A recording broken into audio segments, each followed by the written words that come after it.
Hi, Jamie. Thank you for your essays and apologies for the great delay that we have been experiencing. But here we are at your essays finally.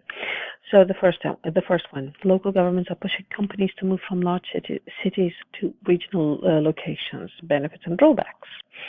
All right. Although many companies make agreements with the government to move their offices or factories away from large cities because they see an opportunity for profits, some other companies perceive it as a threat for their operation and stability, feeling they are being forced to comply without incentives. Okay, so what is your opinion on that? Let me add the track changes option. So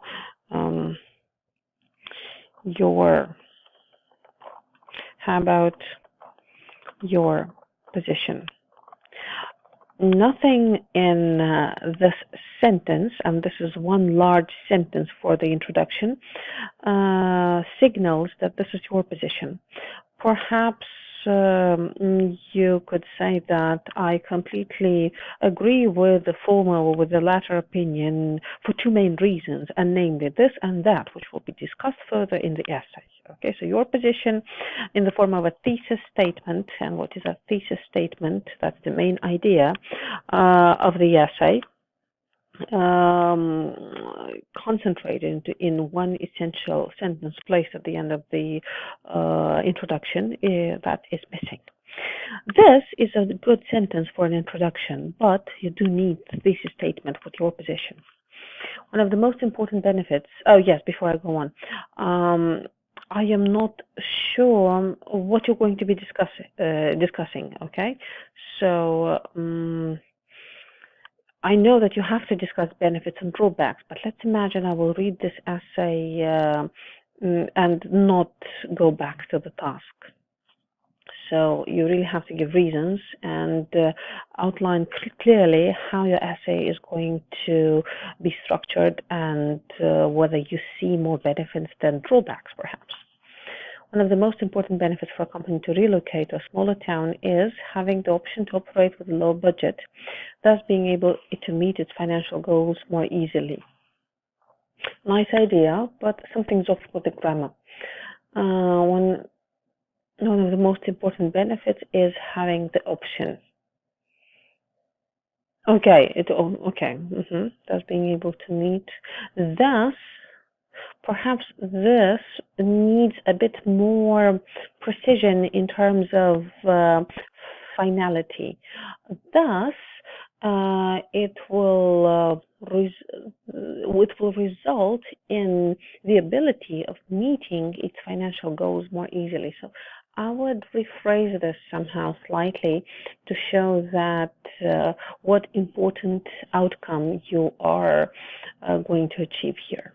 This can offer many positive opportunities because then the company can develop a more aggressive growth strategy, meeting their objectives faster. You are repeating almost the same expression, meet goals, meet objectives, and offering new jobs for local workers.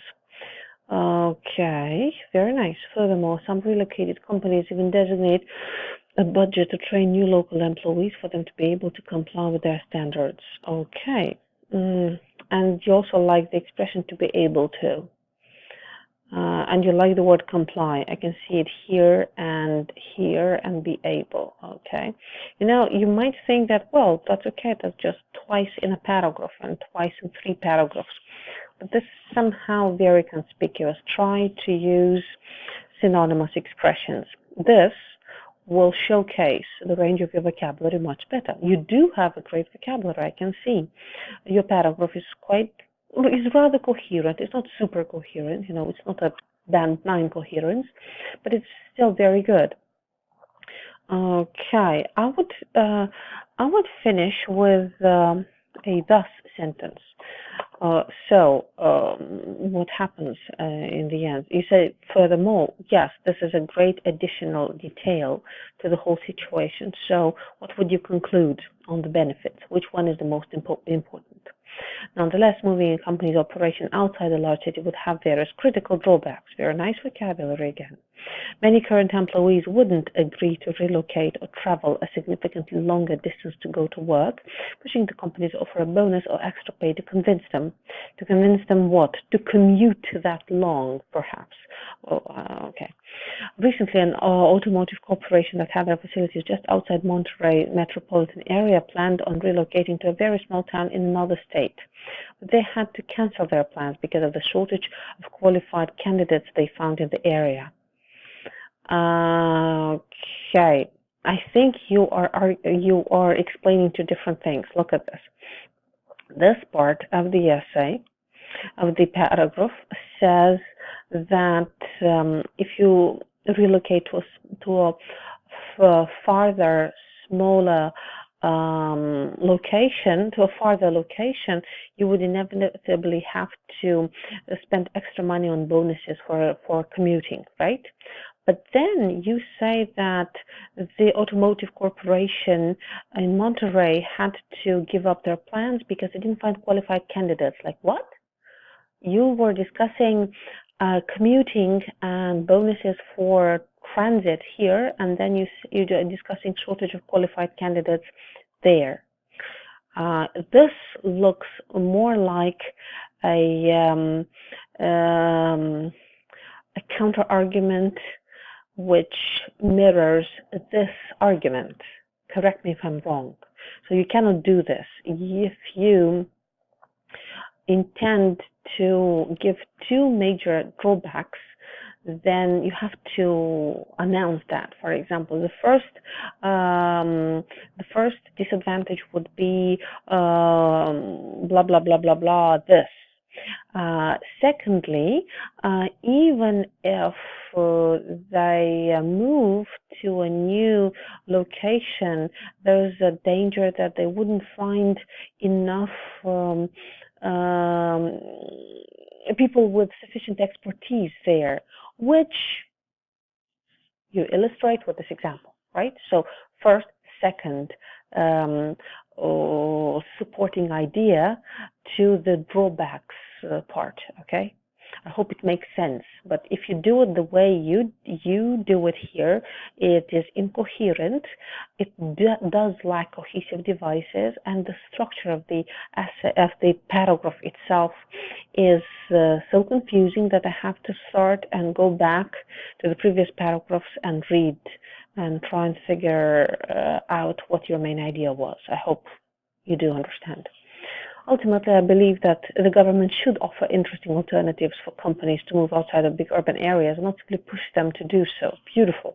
That way, all the involved parties can win and the economy can keep growing. Okay, great. But the conclusion also has to summarize the main ideas that you have discussed. I am extremely happy that you do have your own opinion presented here, which again had to be heralded, announced in here in the introduction. But perhaps you could do ultimately, despite this, and that, and perhaps citing some of the drawbacks, the government should offer, and so on and so forth. So anyway, task achievement-wise, this is nice, and this is, you are answering the topic, yet you do not present your position. I know that the task says which are the benefits and drawbacks, give reasons for your answer. Still, you have to express your position briefly in the introduction nevertheless. You have great arguments and examples. Just make sure that your disadvantages paragraph is more coherent. Make sure that you use appropriate expressions, discourse markers, linking words to connect your ideas and make them flow. Your vocabulary is brilliant. Your grammar is equally brilliant. Oh yes, I forgot to correct this. Would not, right? We're writing essays, so why wouldn't we write full forms, no apostrophes, no contractions? This is called the contractions, wouldn't. So yeah, this is it. Make sure that your conclusion does wrap up on the main ideas of the body paragraphs. And again, yes, I almost forgot. You need a concluding piece to the second body paragraph as well. They look more finished like this, and it gives the reader a feeling of completion. So this is a very, very good essay, nevertheless. Now let's have a look at the letter. Relative to the plain. Okay. Oh yes, you're leaving them to enter your place. Okay, dear Cecilia. Oh, how beautiful, lovely name. Writing to you because I'm very excited to know that you will be visiting me next week. Okay, perhaps this is a bit too formalish for Cecilia. Okay. Okay, the details you gave me on your email look good, and oh, wait a second. This person is your relative. Let's say she is your second cousin. Cecilia. Cousin Cecilia. And you can be sure I will make all the necessary arrangements at home for you to be as comfortable as possible. First of all, I want to make sure you have no problem to access my house when you get there. Nice get. I'm usually free until 8 p.m., so you can find the keys at the front door under the mat. Okay. This sounds a bit formal, and this sounds a bit cold as well. Remember, if this is a relative, you have to relax, metaphorically speaking, and use a more informal register of vocabulary and style. This means perhaps you could say what you wrote, the details of your flight that you gave me in your email. I got all the details, all your flight details in your email. Thanks a lot.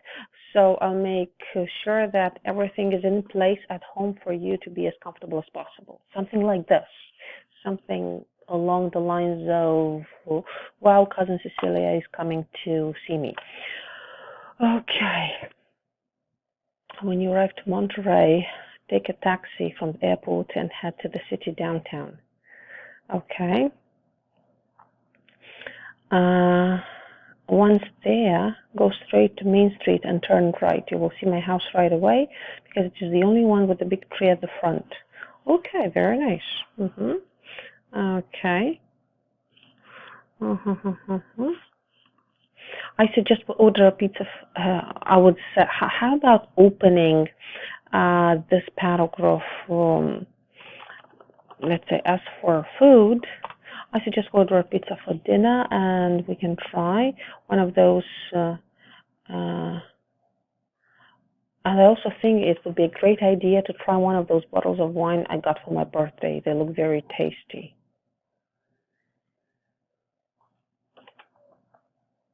They look very tasty. We can take a city tour the next day so you can get familiar with my hometown. Okay, so this paragraph is absolutely perfect in terms of informality. So this is exactly what I mean. Look at this. We can take a city tour the next day. They look very tasty. We can try. Well, again, add something like it's a great idea. I'd be excited to. Perhaps you could show your emotions a bit. And finally, I look forward to meeting you as soon as I arrive at home. Again, this is super formal. I look forward to meeting you. I can't wait to meet you because we haven't seen each other for ages, for 10 years, whatever. Excuse my daughter, she's trying to comment on your essay as well. I will be available on my mobile phone in case you need further assistance. Great, please do not hesitate to call me. Okay, this paragraph, please rewrite this paragraph and make it friendlier, more informal. Something like, feel free to call me anytime, even at midnight, something like that. Okay, yours sincerely. Perhaps something more along the lines of best wishes JAIME. And if you are writing to your relative, I think they know your last name, right? So JAIME or Jaime, I'm not sure how to pronounce your name, sorry for that. So JAIME, I can see that you have great vocabulary, you have great task achievement, great grammar, but you please make sure that you are sufficiently informal in the informal letter, because if you're not, it's going to be a mistake and you will be penalized for inappropriate style and respectively inappropriate choice of vocabulary, grammar structure, and all that. Anyway, this looks very promising. Keep up the great work, and all the best.